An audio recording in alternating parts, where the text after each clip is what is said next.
हे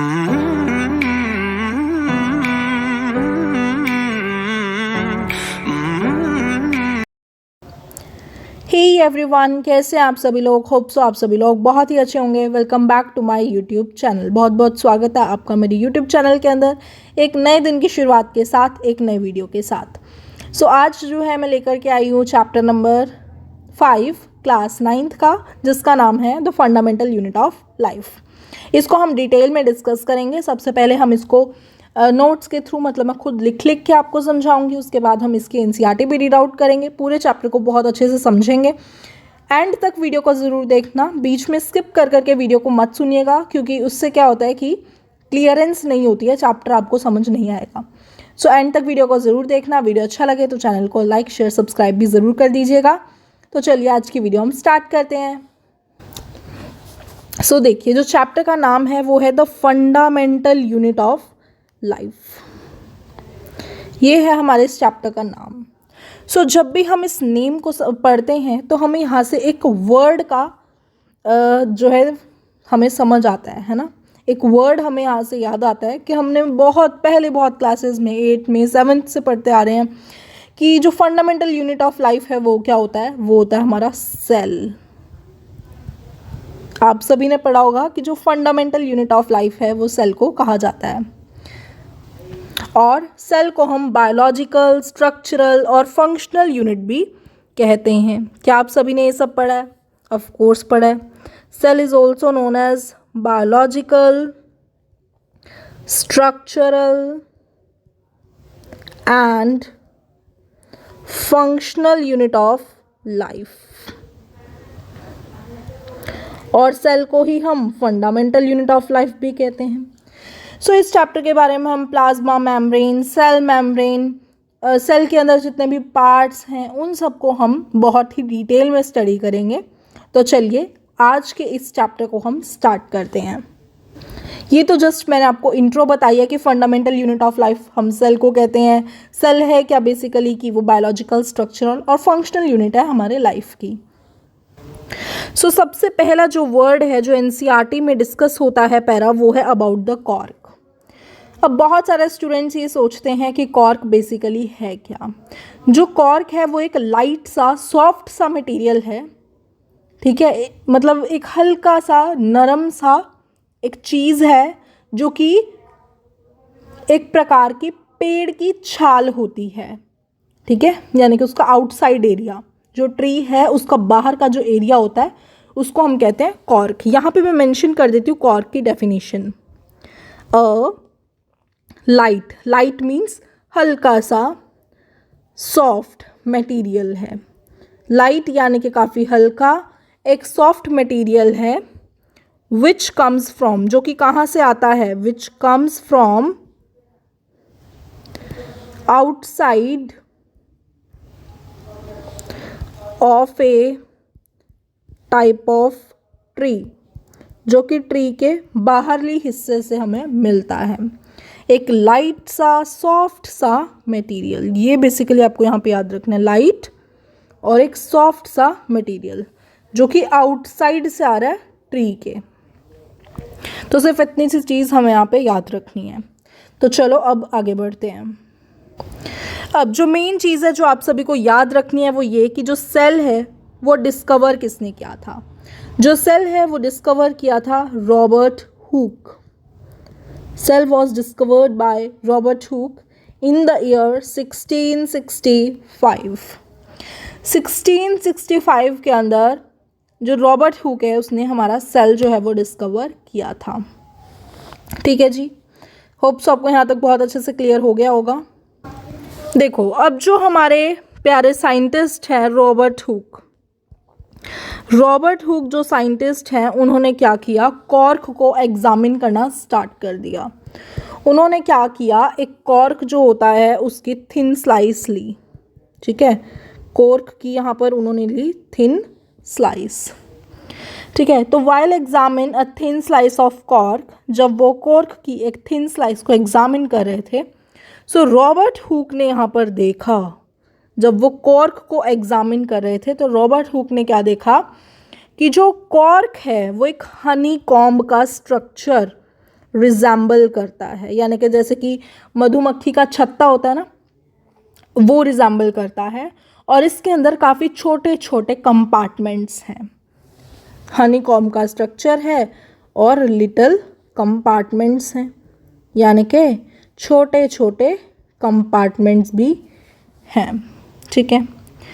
अब कॉर्क एक ऐसा सब्सटेंस है जो कहाँ से आता है? From the bark of the tree, comes from the bark of tree.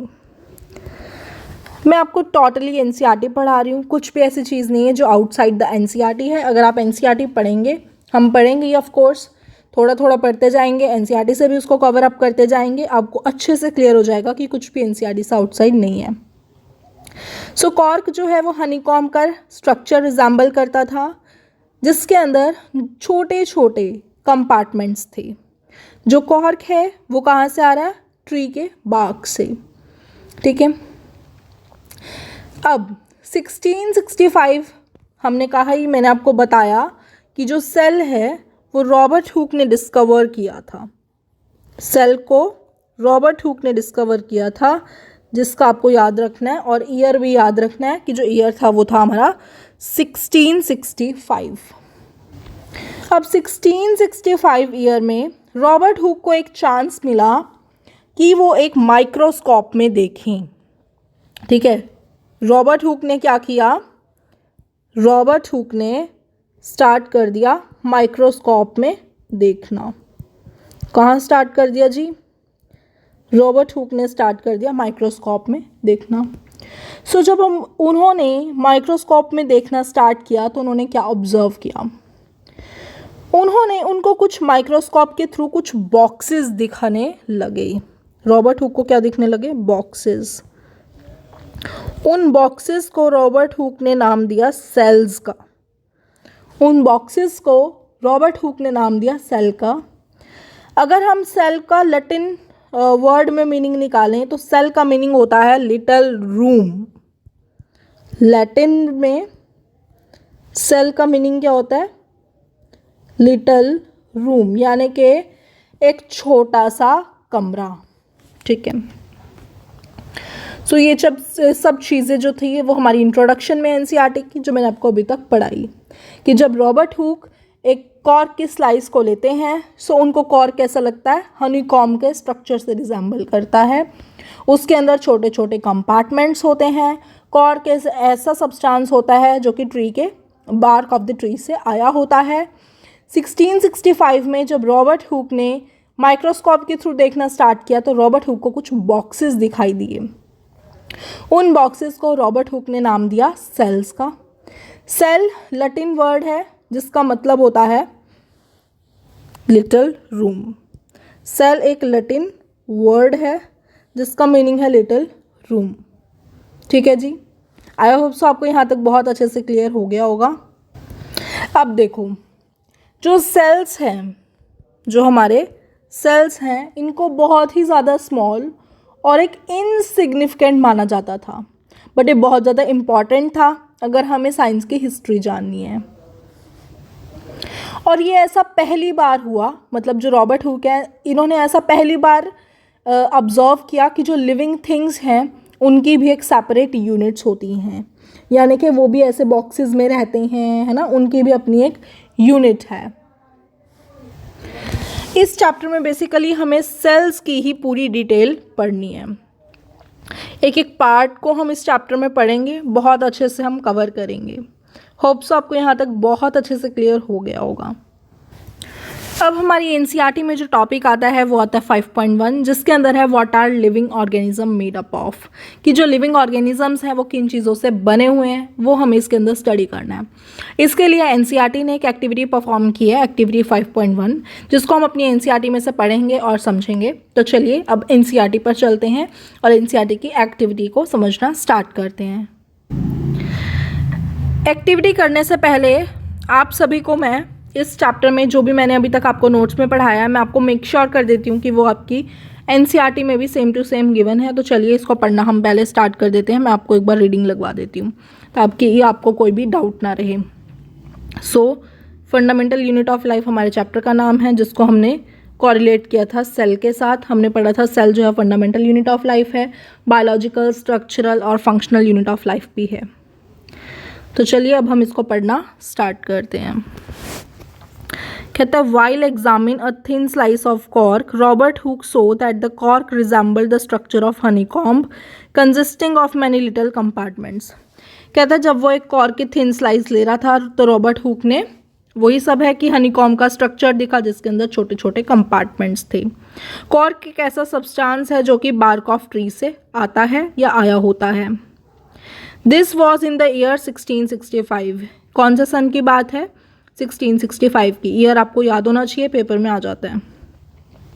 When Hooke made this chance observation through a self-designed microscope। ये 1665 की बात है जब रॉबर्ट हुक ने माइक्रोस्कोप से देखना स्टार्ट किया।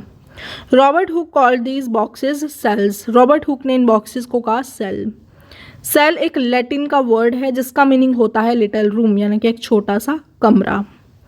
This may seem to be very small and insignificant incident, but this is very important in the history of science.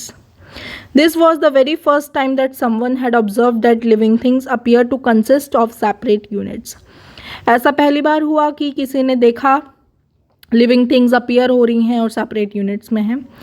The use of word cell to describe this unit is till date. आज तक भी हम cell का use करते आ रहे हैं। देखो ये सारा ही था जो मैंने आपको नोट्स में पढ़ाया था। होप सो बहुत अच्छे से आपको ये चैप्टर क्लियर हो रहा होगा। अब हमारा जो मेन मुद्दा है वो है एक्टिविटी 5.1। इस एक्टिविटी को पढ़ना स्टार्ट करते हैं। कहता है what are living organism made up of, कि जो लिविंग ऑर्गेनिजम्स हैं वो किन चीज़ों के बने हुए हैं। तो देखते हैं, एक्टिविटी पढ़ना स्टार्ट करते हैं। अब चलिए सो देखिए, कहता है let us take a small piece from an onion bulb. कहता है जो एक ऑनियन का बल्ब होता है, ऑनियन होता है, उसमें से हमें एक स्मॉल पीस लेना है। With the help of pair of forceps. Forceps एक इंस्ट्रूमेंट होता है साइंस में, उसकी पेयर की हेल्प से we can peel off the skin called epidermis from the concave side, यानी कि inner layer of the onion.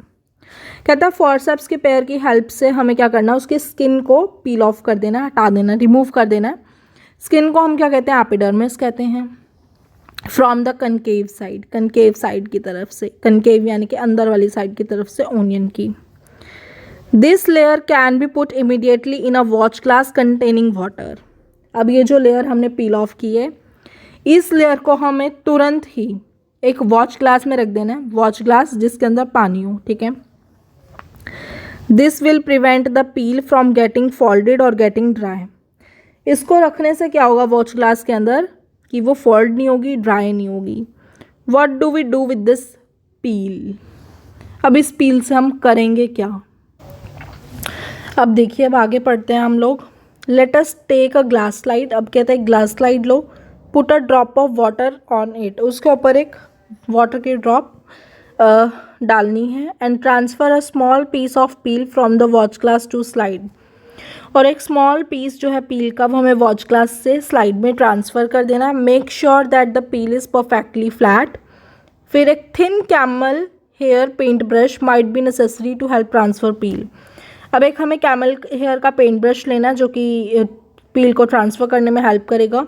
Now we put a drop of safranin in solution on this piece followed by cover slip. अब हमें इसके drop of safranin in solution के भी हमें डाल देनी है इस पीस पे कवर स्लिप के साथ, ठीक है। उसके बाद take care to avoid air bubbles. मतलब हमें ये ध्यान रखना है कि बबल्स ना बने while putting the cover slip with the help of mounting needle. जब हम कवर स्लिप उस पर पुट कर रहे हैं, रख रहे हैं, तो बबल्स ना बने।